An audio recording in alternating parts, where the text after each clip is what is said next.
प्रदोष व्रत करने वाले को भोजन नहीं करना चाहिए। ध्यान दीजिए, फलाहार करो, उसमें भी नमक का सेवन मत करो। प्रदोष व्रत में नमक का सेवन वर्जित होता है। कारण क्या कारण होता है? उसका एक कारण माना गया है, नमक की वर्जितता। जिस समय पर एक नगर में एक ब्राह्मणी रहती थी, बहुत भाव से सुनिएगा, प्रदोष व्रत नमक को त्यागने का भाव। प्रदोष व्रत की किताब में भी मिल जाएगा आपको, आप पढ़ेंगे तो सुना होगा आपने। एक ब्राह्मणी रहती थी एक नगर में, उसका पति नहीं था। छोटा सा बालक एक साथ में रहता, छोटा सा बालक। अब ब्राह्मण के घर की धर्म पत्नी है। ब्राह्मण कर्मकांड करने वाला, पूजन करने वाला, पाठ करने वाला, अनुष्ठान करने वाला, पूजन करने वाला, मंत्र जाप करने वाला, भगवत भक्ति में डूबने वाला। ब्राह्मण तो चले गया, ब्राह्मणी बच्चे के साथ रह रही। क्या करे वो? अकेली निवास कर रही, अकेली रह रही है। और ब्राह्मणी बच्चे के साथ भ्रमण करती रहती, घूमती, कहीं कहीं दर दर जाकर कुछ भिक्षा को मांग कर लेकर आ जाती।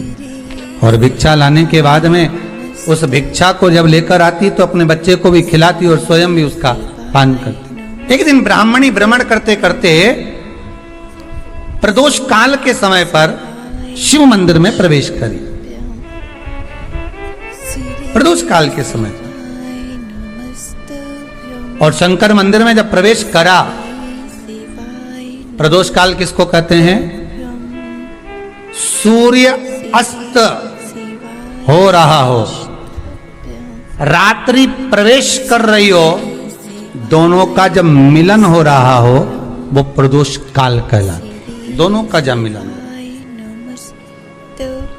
सूर्यास्त हो रहा हो, रात्रि अपना चरण बढ़ाने के लिए आगे बढ़ रही हो और दोनों का जब मिलन हो रहा है, वो प्रदोष काल है, वो प्रदोष का समय है। ब्राह्मणी मंदिर में प्रवेश कर रही। जब ब्राह्मणी मंदिर में प्रवेश करी, मंदिर के अंदर पहुंची, प्रदोष काल का समय था, प्रदोष का समय चल रहा था। और प्रदोष काल के उस समय में, प्रदोष काल के उस समय में जब ब्राह्मणी ने देखा कि कोई भगवान की भक्ति में लगा हुआ है, भगवान के रस तत्व में डूबा हुआ है, आज ब्राह्मणी के पास में कुछ पदार्थ नहीं है, अपने बच्चे का पेट भरने के लिए कुछ सामग्री नहीं है, और कुछ आस लेके वो प्रवेश करिए, कुछ आस लेकर वो अंदर प्रवेश कर जाती है। कोई ऋषि की पत्नी, कोई ब्राह्मण जन की अर्धांगिनी उस प्रदोष के समय पर शंकर का अभिषेक पूजन कर रही थी, भगवान शिव की आराधना कर रही थी, भगवान की भक्ति में डूबी हुई थी। जब भगवान शिव की आराधना में डूबी हुई है, आराधना कर रही है,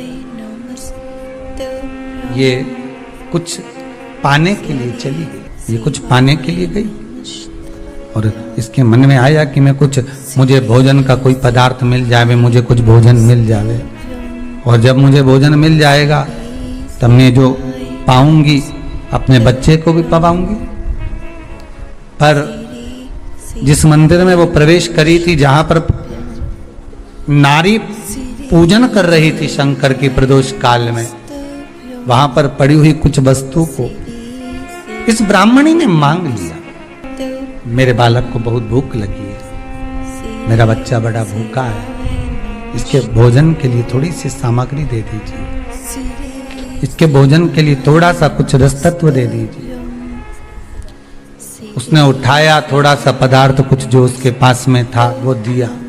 जब दिया तो देने के बाद जब उसे प्राप्त हुआ और होने के बाद में जब वो मिल गया उसको, तो उसने उस समय पर उस पदार्थ को जैसे ही मुख में लिया, लेते ही कहा इसमें तो स्वाद नहीं है, इसमें स्वाद नहीं है।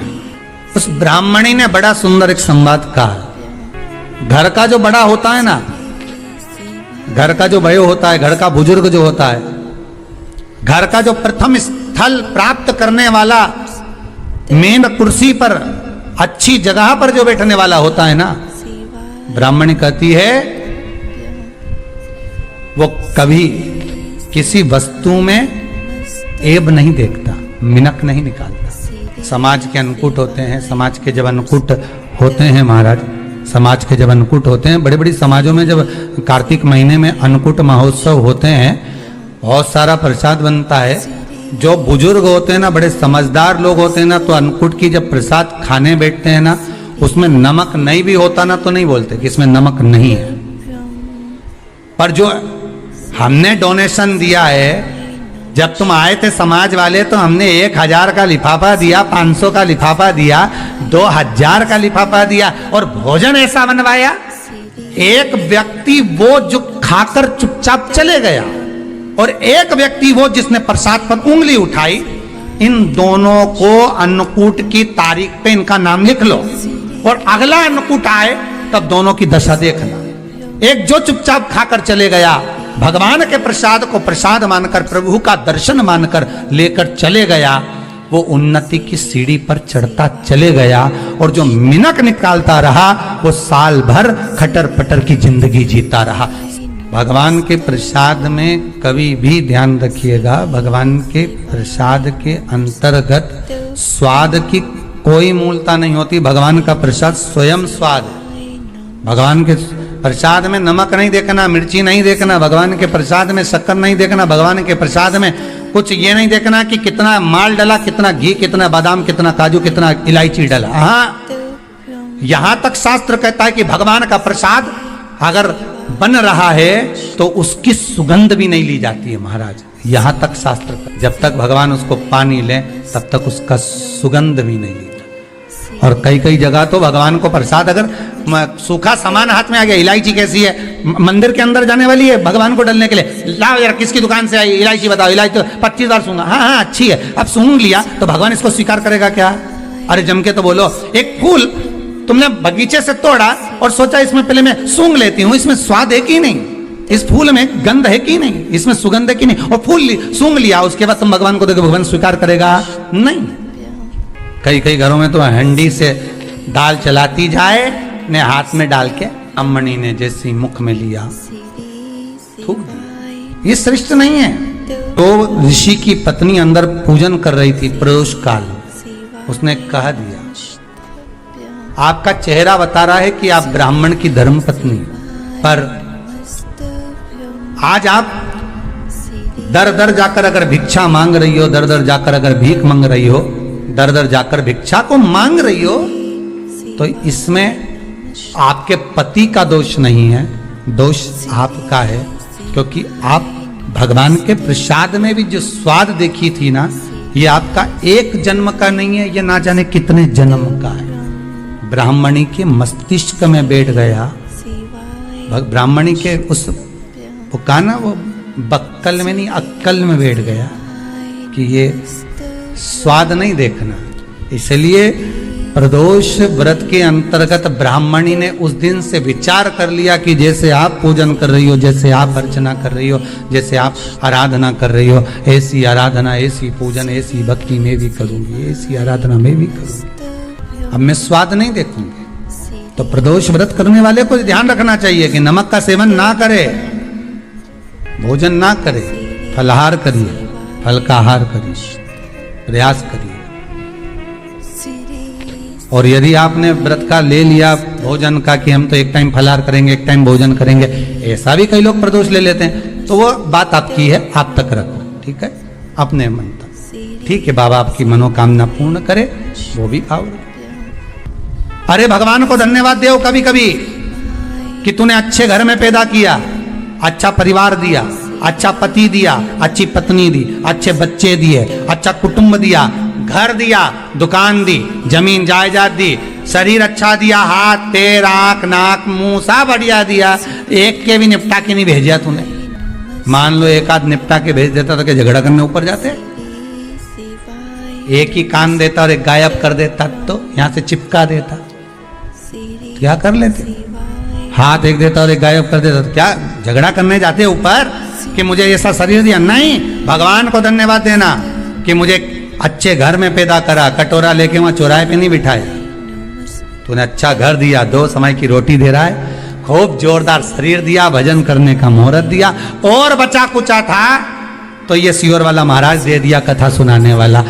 शाम के समय पर प्रदोष काल में बेलपत्री के पेड़ के नीचे, चाहे शंकर के मंदिर के दरवाजे पर या शिव मंदिर में, अगर आप प्रदोष के दिन दिया लगाते हो, सोमवार के दिन दिया लगाते हो, तो ऐसा कोई व्यक्ति नहीं जिसको मेरे देव अधिदेव महादेव मेरा विश्वनाथ भंडार नहीं भरता हो, खाली नहीं छोड़ेगा, दे देगा, भंडार भर देगा, कमी तो नहीं रख सकता, ये पक्का। पर तुम करना ही नहीं चाह, 2-4 सोमवार करो और उसके बाद के तो महाराज जी हमने तो करा था, हमको तो मिला ही नहीं।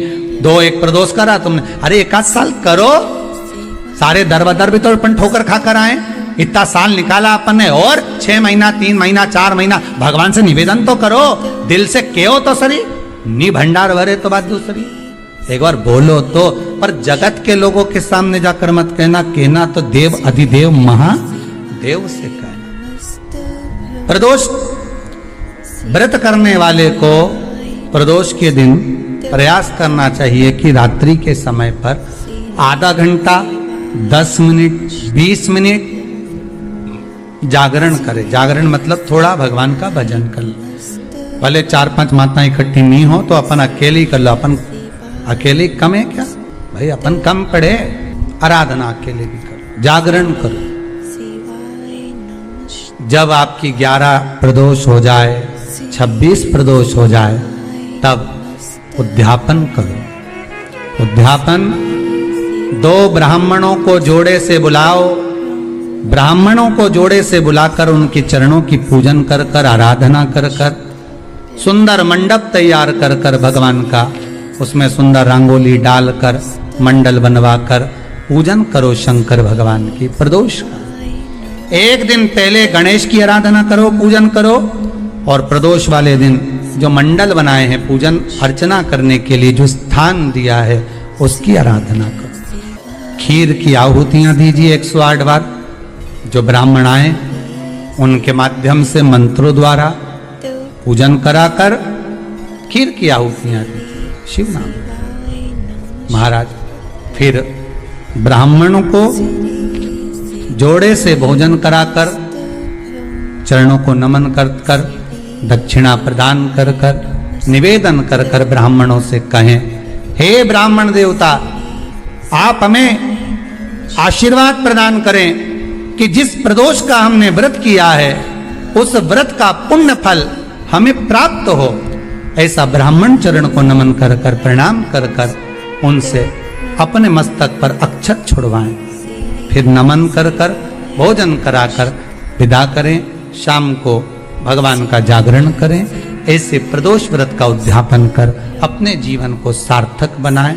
ऐसा सुंदर प्रदोष व्रत का व्याख्यान वर्णन स्कंद पुराण में करा गया। वही स्कंद पुराण का प्रदोष व्रत का वर्णन आपको शिव महापुराण के इस सुंदर संवाद में किया गया। जिस व्यापार को आपने करा उस व्यापार में आपको फल नहीं मिला, आपने व्यापार चेंज करा, फिर बदल कर देखा, फिर उस व्यापार को कर कर देखा, उसमें फल नहीं मिला, आपने वापिस व्यापार को बदलने का विचार किया। तो हमारा निवेदन रहेगा उस व्यापार को बदलने से पहले एक काम जरूर कर दे। 3 स्थान पर बेलपत्र को चढ़ा कर देखिए। अगर आपको लगे कि मैंने व्यापार बदल लिया, एक बार बदला। कई लोग ऐसे भी होते हैं जो पैसा इकट्ठा करते हैं, धन एकत्रित करते हैं, और कोई व्यापार ऐसा कर लेते हैं जिस व्यापार में धन चले जाता है तो वो धन वापिस नहीं आता। वो व्यापार का धन वापिस नहीं आ पाता, तो बड़े दुखी होता है कि भाई मेरा गया हुआ पैसा नहीं आ रहा, मैं बड़ा कष्ट में हूं। मेरा खुद का ही आ जाए ना तो मैं निहाल हो जाऊं। मेरा अपना ही नहीं आ रहा जो गया हुआ है, तो मैं क्या वर्णन करूं, उसको क्या कहूं। उनके लिए भी ये प्रयोग, ये शिव विद्येश्वर संहिता का ये भाव बड़ा सुंदर है महाराज। आप व्यापार पर व्यापार बदल कर देख लिए, धन भी हमारा कहीं डूब गया, आ नहीं रहा है, तो प्रयास करना। 3 स्थान पर चढ़ाई गई बेलपत्र हमें सुख का अनुभव करा। बहुत ध्यान लगाइए। पहला, अशोक सुंदरी की जगह। अब ये बेलपत्र जब भी आप चढ़ाएंगे तो रविवार की अगर प्रदोष पड़ जाए, कौन से दिन? रविवार की प्रदोष के दिन ये प्रयोग अवश्य कर कर देखिएगा। ज्यादा बार नहीं करना है, केवल एक ही बार करना। बाबा स्वयं कृपा करें। अपने मंदिर में अर्थात अपने घर के पास कोई मंदिर हो, शिवालय हो, देवालय हो, जहाँ शंकर भगवान विराजमान हो, शिवलिंग हो, ऐसी जगह पर अवश्य करें। हमें कहीं दूर जाकर ये प्रयोग नहीं करना है। अपने अपने शिवालय, अपने जो घर के आसपास में शिवालय हो वो। एक बेलपत्र अशोक सुंदरी वाली जगह। अब उसको अशोक सुंदरी की जगह पर भी चढ़ाने का तरीका क्या है? ये शिवलिंग है, ये जलाधारी है, ये जल बहता है, बीच में जो मोटी सी लाइन है वो अशोक सुंदरी का स्थान। ये जो भाग है षडानंद कार्तिकेय गणेश जी और कार्तिकेय जी का। जलाधारी मतलब माता पार्वती जी का हस्त कमल। शिवलिंग मतलब भगवान शंकर का स्वरूप। ऊपर से जो बूंद बूंद पानी इस पर गिरता है वो शंकर भगवान की 5 लड़कियां, जया, विषहरा, शामली बारी, दौतली और देव। शिव जी की 5 लड़कियां ऊपर, एक लड़की शंकर भगवान की 6 नंबर की अशोक सुंदरी उनके चरणारविंद के पास, उनके गणेश, षडानंद, कार्तिकेय के मध्य में। जब हम बेलपत्र चढ़ाएंगे तो उस बेलपत्र को चढ़ाते समय आपकी जो बेलपत्र की डंडी है वो बेलपत्र, रविवार प्रदोष के दिन का ये उपाय है महाराज। ये बेलपत्र की जो डंडी है, इस डंडी का भाग शिवलिंग की ओर होना चाहिए। ये जो डंडी है इसका भाग अशोक सुंदरी पर जब चढ़ाएंगे तो शिवलिंग की ओर इसका भाग होगा। दूसरी, बेलपत्र को जब हम समर्पित करेंगे तो जलाधारी का जया, विषहरा, शामरीबारी, दौतली, देव। मान लो जलाधारी ऊपर नहीं है शंकर जी के, तो उसका स्मरण कर कर 5 कन्याओं का नाम लेकर जया, विषहरा, शामलीबारी, दौतली, देव, इनका स्मरण कर कर शंकर भगवान के शिवलिंग पर बेलपत्र रखेंगे। बेलपत्र कहाँ रखना है? आप अगर यहाँ बैठे हो तो आपके विपरीत में डंडी का मुख होना चाहिए। ये बेलपत्र की जो डंडी है इसका मुख आपके विपरीत में हो। आप यहाँ बैठे हो तो डंडी उधर होगी, आप इधर बैठे हो तो डंडी का मुख इधर होगा, आप उधर बैठे हो तो डंडी का मुख इधर होगा। आपके ठीक विपरीत की ओर डंडी का मुख हो। ये 2 जगह बेलपत्र समर्पित करने के बाद तृतीय बेलपत्र शिवलिंग की जो जलाधारी है, जहां पर भगवान शंकर का शिवलिंग रखा है, वहां स्पर्श कराकर, केवल छुआना है, स्पर्श कराकर बेलपत्री के पेड़ के नीचे ही कोई कंकर हो, कोई शंकर हो या कोई मिट्टी का ढेला हो, नी हो, तो वहीं मिट्टी को थोड़ी सी ऊंची कर कर एक बेलपत्र बैठकर इस बेलपत्री की डंडी जड़ की ओर, मतलब जो वृक्ष होता है उस ओर इस डंडी का मुख